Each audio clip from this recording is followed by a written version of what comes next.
Good evening, Final Fantasy community. What is going on? This is your host, Lawrence Oliva.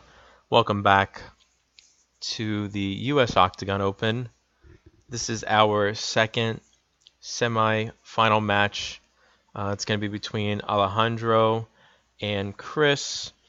They're going to move on and face the winner of our last semifinal, which was Muhammad. Looks like the guys are ready to go. We're going to get this match underway.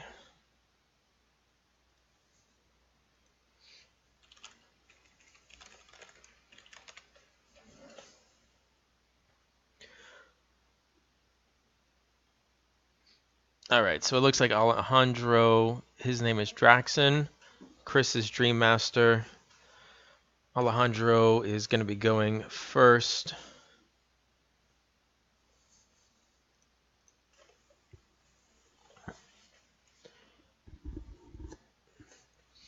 I got my Twitch chat pulled up too, guys, so feel free to chime in. Let me know if everything sounds good, looks good, etc.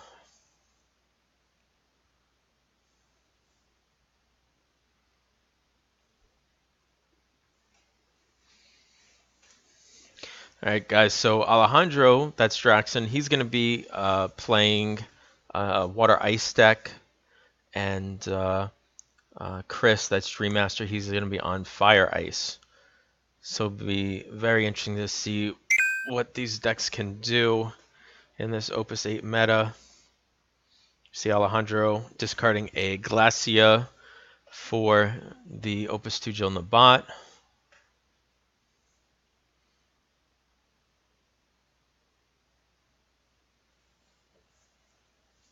Seems like it's going to be pretty good. I don't know Chris's backup line extensively. I'll pull it up on my phone while we get this going.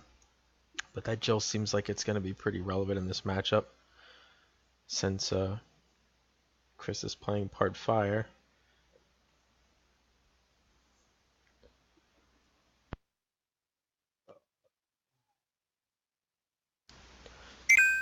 And Chris throwing down a Laswell, discarding Kuja and Cloud.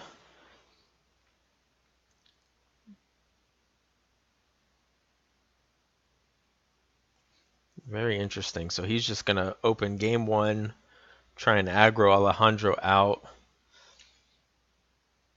If Alejandro tries to respond, he could always just pitch from hand to use that fire CP to deal a K and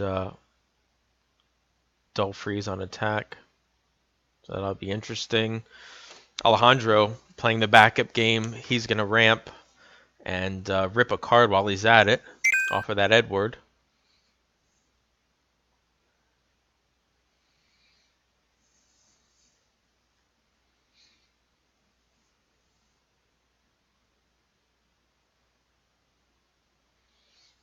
And Laswell swings in for a point of damage. Oh boy, that's Sephiroth into the break zone. That would have been a pretty good card, especially off 3 backups. So we'll have to see. Alejandro maybe has one in hand, or what he's going to try and do to slow this down. And Chris just throwing down forwards. He's on a forward deck, I guess. He's just going to keep playing those forwards all day. And, oh boy. Alejandro throwing down the Veritas. Discards Glaciana Opus 1 starter, Sarah.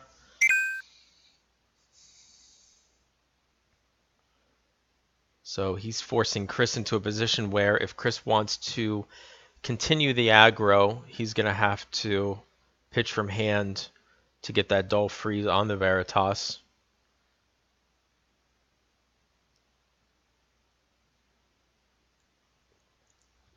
He's just going to make Laswell bigger. So he overpaid for the Dukelarg.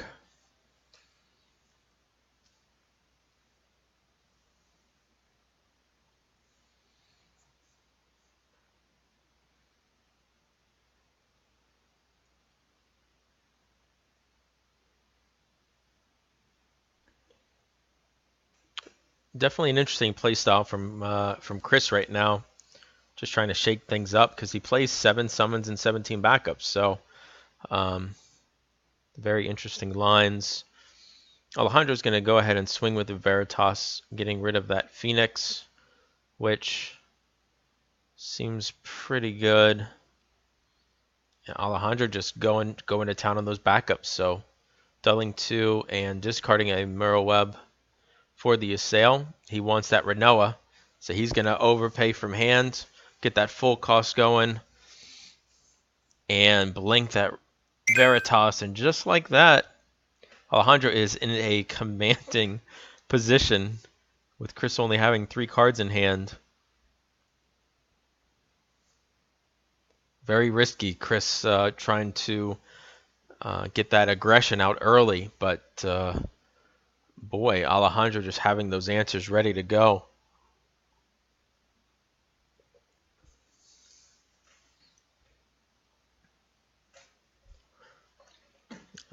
Chris discarding that Black Waltz 2, not going to do a whole lot with only 1 card in hand. And just opts to play the lock to try and save a little bit of damage.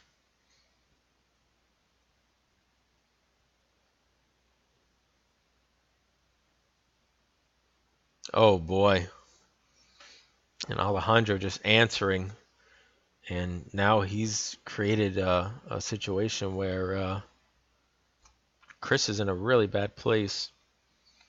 Alejandro swinging through with the Veritas. More than happy to take that trade because it would get rid of Duke Larg. Of course, Chris can't take it, so he just takes the damage. Alejandro passes. And Chris is reeling right now. Only 2 cards in hand. That is not a position Fire Ice likes to be in without an established board state. Alejandro lets the lock go through. He discards the Veritas, which he doesn't really care about too much right now. I'm sure Alejandro would love for his Veritas to go, but I don't think Chris is going to let him. And Chris just discarding to play down the Opus 8 Edgar. That power boosts 6 guys. And with no cards in hand, Alejandro's just going to swing through for 3, 4, and 5. Oh boy. So the Empire Sid goes, Dark Fina goes. Yeah, I mean, if your opponent gives you 3 points of damage, you take it. Unless you're about to lose, which in this case Alejandro was not. You definitely take those 3 points. Oh, wow. Oh boy, Alejandro throwing down the Opus 7 Time Mage. Dull and freeze the mini Genesis without the discard effect on damage. The card is actually pretty good. So Chris trying to set up some backups. And that's gonna be game. Damage 6, that's it, and damage 7. And just like that, Alejandro was able to answer Chris's early aggression, especially playing that Veritas off 2 backups, making him semi-efficient to answer that Emperor, and then blanking him into the last wall, and just destroying Chris's board state. And I'm actually surprised how fast that game went. Ice Water usually tries to play a little more controlling, a little more reserved, but Alejandro having to switch up his play style to answer Chris, and just what a match. Very, very quick.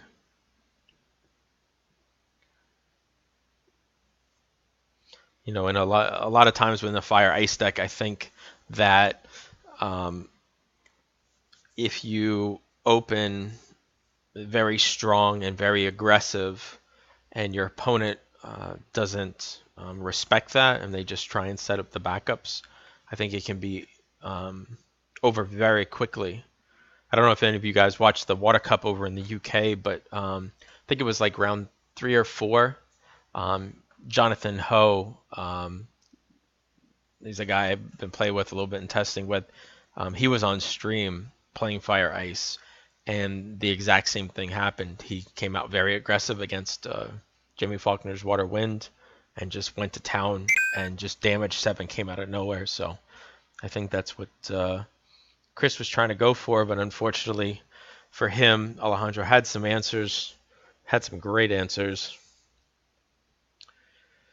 Chris opting to start on the play, and yeah, he's going to play a lot more conservative game, get that board state set up properly. Discarding, it's probably Opus 8 Black Mage. Yep. Oh no, Opus 7. The reprint from Opus 1 to play down the Edgar. We're going to see a Layla Viking. Oh, man. So Alejandro, with nothing to lose because he took game 1, he's just going to do the same thing that Chris did last game and throw down the Layla Viking, draw a card, and possibly follow up some damage next turn.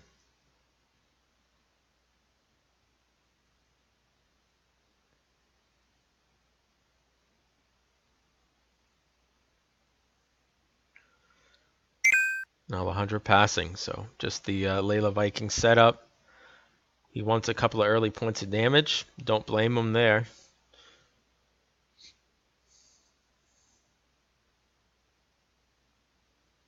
Discarding the... Okay, so he discarded the Viking and the Sarah. And Chris just opting to pitch a Dark Fina to play down the Duke Larg. And in comes a point or two. Duncan gets ripped off the top for damage 1. Sid Reigns. Oh, man. That Sid Reigns would have been sweet. That is unfortunate for Chris. That is very unfortunate. Looking over the deck list, he does have 2. So maybe that was his follow-up play. Maybe he has one in hand already. See the Lunafray and Viking go for a Braun, thinking that because he was at 7 cards, he must be reeling for backups. Not, obviously pitching 1 and putting down a 2 CP backup would have been the most efficient play.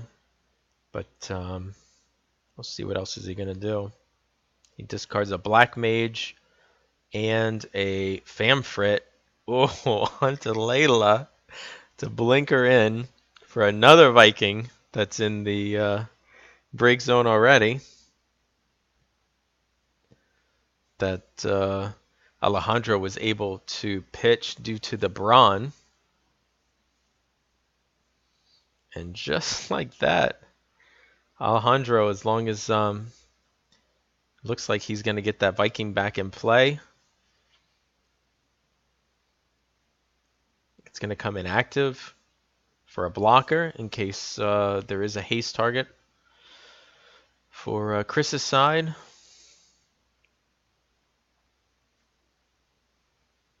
Oh, and he did have an answer. So the 7K onto the Layla. And the discard. So instead of getting a 4th forward out and drawing it to 3 cards, he loses the Layla and he has to discard. Now, of course, Chris had to overpay for that, but yeah, you overpay for that in every situation. Otherwise, you're looking, you're staring down 4 damage next turn. Chris just opting to play the Devout and passing. We're going to get in, looks like 2 more points of damage here. Pushing Chris to 4. And he turns over Irvine, which would have been great just as a 3 CP backup to 6K something, or combo into the Renoa and the lock as well, which he only has 1 target, but if he had a second Cat 6 character in his hand, he could have done both and gotten that discard and thrown down an AK body. So very relevant damage turning over for Chris.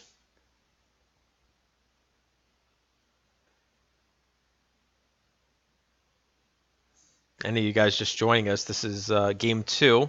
Alejandro took the first game pretty quickly. He took it 7-2. Chris went very aggro heavy early. And fortunately for Alejandro, was able to answer the Veritas, and then the follow-up turn, Renoa Veritas, pretty much did him in. We are on game 2. Alejandro being very aggressive early with the Layla Viking.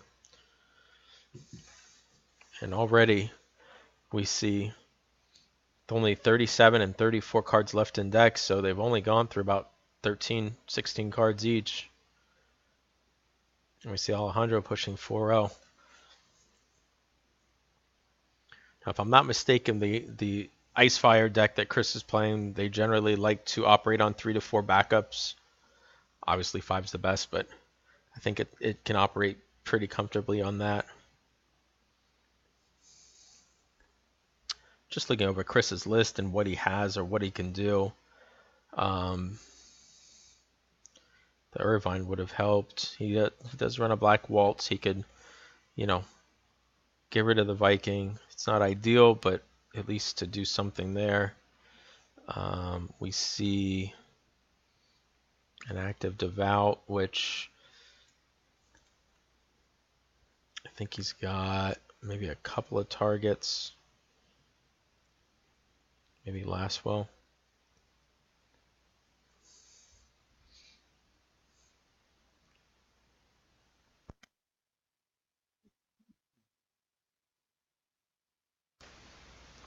VB seems like a pretty good play here. Obviously, we don't know if Alejandro has an answer in hand. Now, he did pitch a Famfrit. I doubt he would have pitched the Famfrit if he didn't already have another one. Because Famfrit into whatever Chris tries to do to stave off 2 damage would not be terrible on his side. Duncan's a pretty great answer right now, just to get rid of one of his forwards, get rid of that Viking, but I think we saw it to damage. The Laswell obviously being a pretty good target right now,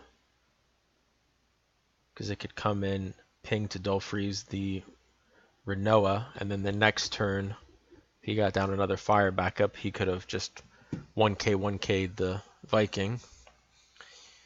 So Chris opting to throw down the Sabin,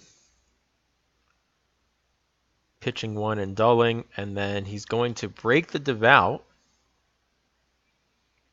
Alejandro's pressure forcing him to break that Devout prematurely. And in comes the lock.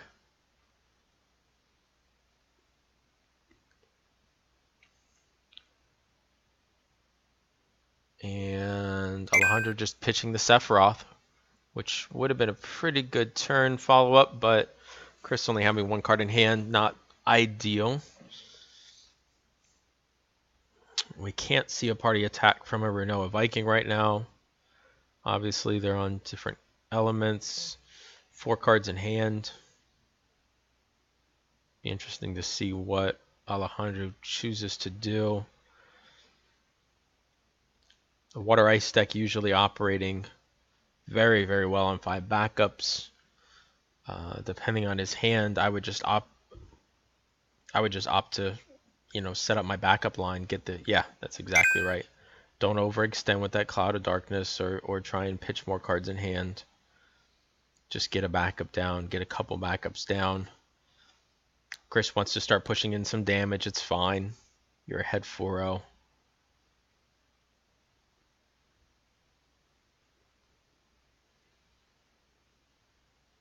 Chris having a look at his hand to see what he wants to do. Not a lot of natural brave in Fire Ice, so he's definitely got to be careful swinging through right now. Sabin going in for a point of damage. And the attack auto ability, targeting lock so he can't break. Oh man, Alejandro just ripping an EX off the top to dull freeze that lock. Does not matter now that he's unbreakable. Boy, that's unfortunate for Chris's side. He mentions pretty good. Yeah, that was pretty good. 3 cards in hand too. He's definitely got to be careful.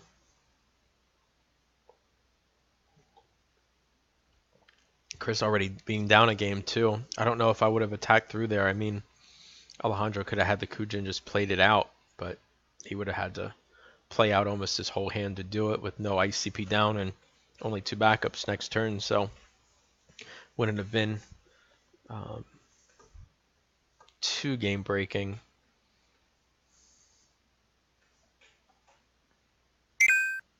Emperor seems pretty good. Just to get an 8K relevant body on the field.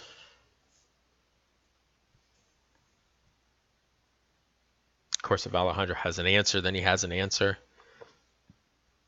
And at this point, with lock frozen, I think he uses it. If he's got a way to get rid of that Emperor, he's got to get him pushed. He is in a great position, though. He's ahead. 4 cards in hand. He could just continue to set up that backup line. He does have a Viking in the break zone for that Gladiator target later on. And he opts to pay 6 to play the Veritas. So down comes Veritas yet again for the second game. Locke has done his work on the entry effect for the discard. I think you just get rid of him because he is frozen.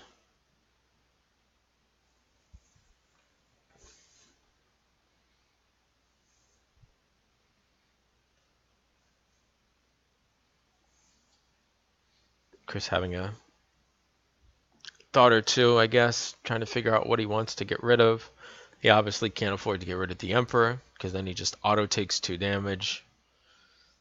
And with Alejandro only at 1 card in hand, yeah, he's got to take the lock. He could technically swing in, but no reason to.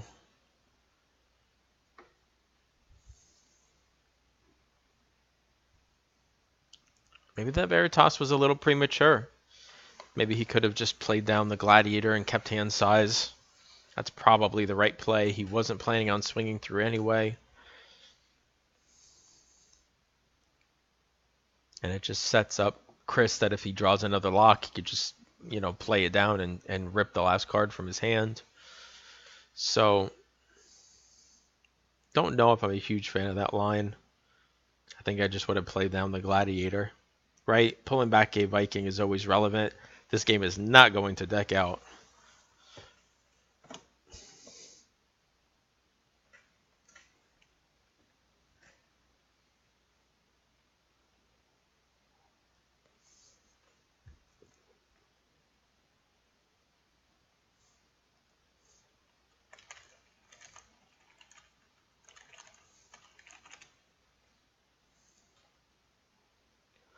And Chris going into the attack phase. He's going to go ahead and swing through with Sabin for 8K. And he targets the Sabin for the unbreakable effect. And Alejandro just ripping those EX bursts like a champ. Getting out that last Viking. He's got one in the break zone already. Boy, oh boy. Just to get that extra card draw is tremendous. And he can always just start swinging through and play it down for a pretty decent blocker and another draw. And maybe Chris is drawing a little poorly because you see him discarding a Duke Larg when he already has one down.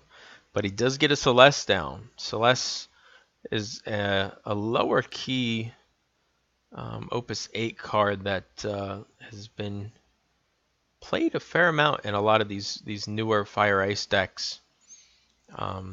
Obviously, the best time to use her is when you can give her haste. 3 cat 6 characters, including herself, when she attacks you dull. And when you deal damage, it's a freeze effect as well on a separate of the same target. So especially at 8k with Edgar back 9, she's a pretty decent threat when you're trying to be aggressive. And speaking of aggressive, we see, oh boy, Alejandro paying 5 to play down the Cloud of Darkness, targeting the Emperor. Emperor's gone. And we see Alejandro. Oh, man. What a heads up play.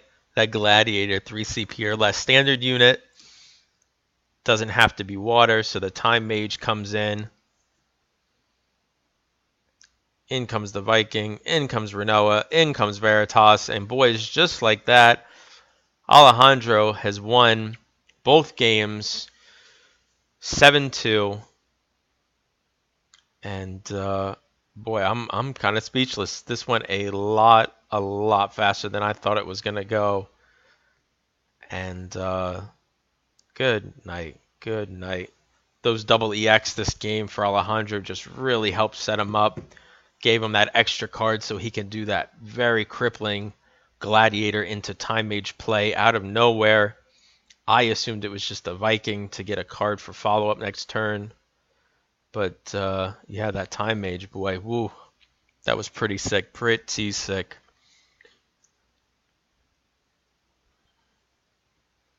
Yeah, that was rough, unfortunately, for Chris.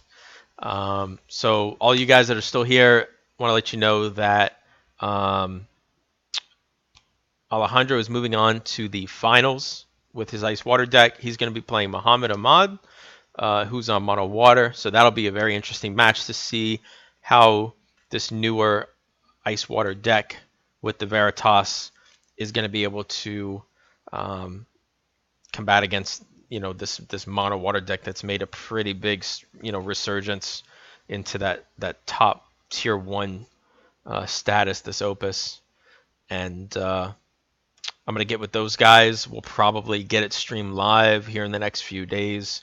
We'll see. We'll talk to Muhammad and see what his schedule looks like. It'll definitely be by this weekend. I'll keep you guys posted. It'll probably be around the same time, 10 o'clock or so. Talk to you guys soon. Thanks for joining us. It's been a pleasure.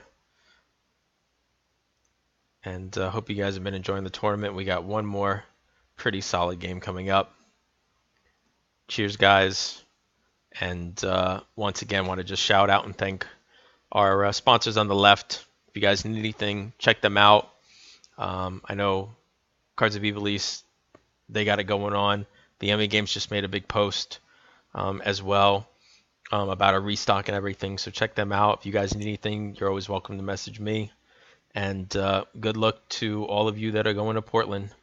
I wish I could go, but I'll be making another tournament run soon enough. Take care, guys. We'll see you next time.